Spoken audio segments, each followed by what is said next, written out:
বুধবার ছিল রবীন্দ্রনাথ ঠাকুরের জন্মদিন। এদিন বিকেলে অভিনবভাবে ভোটের প্রচার সারলেন বিজেপির কলকাতা উত্তরের প্রার্থী। ওয়েলিংটন স্কোয়ার থেকে বর্ণাঢ্য শোভাযাত্রার আয়োজন করে বিজেপি। ছিলেন ও এলাকার প্রার্থী তাপস রায়, আইএসএফ সভাপতি কল্যাণ চৌবে। বিষয়টি ছিল রবীন্দ্রনাথ। শোভাযাত্রার পাঠ করা হয় কবিগুরুর গান, কবিতা। শোভাযাত্রায় ছিল প্রধানমন্ত্রী নরেন্দ্র মোদীর ছবিও। ঢাক শাকের আয়োজনও ছিল। এর মধ্যে পায়ে হেঁটে জনসংযোগ সারেন তাপস রায়। মিছিল শেষ হয় জোড়াসাঁকো ঠাকুর বাড়িতে গিয়ে।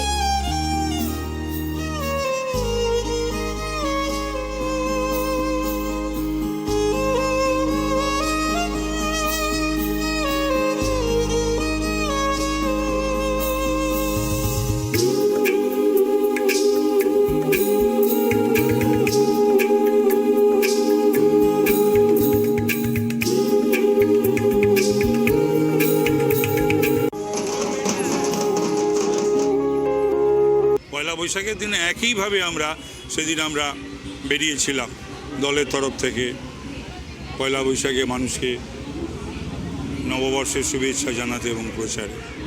বাংলার এটা কৃষ্টি, সংস্কৃতি, পরম্পরা, সকলেই সেটা চায়, পছন্দ করে। বাংলার যারা বাসিন্দা, বাংলার যারা মানুষ, যত দিন যাবে রবীন্দ্রনাথ শুধু বাংলায় নয়, ভারতে নয়, সারা বিশ্বে তত প্রাসঙ্গিক হবে।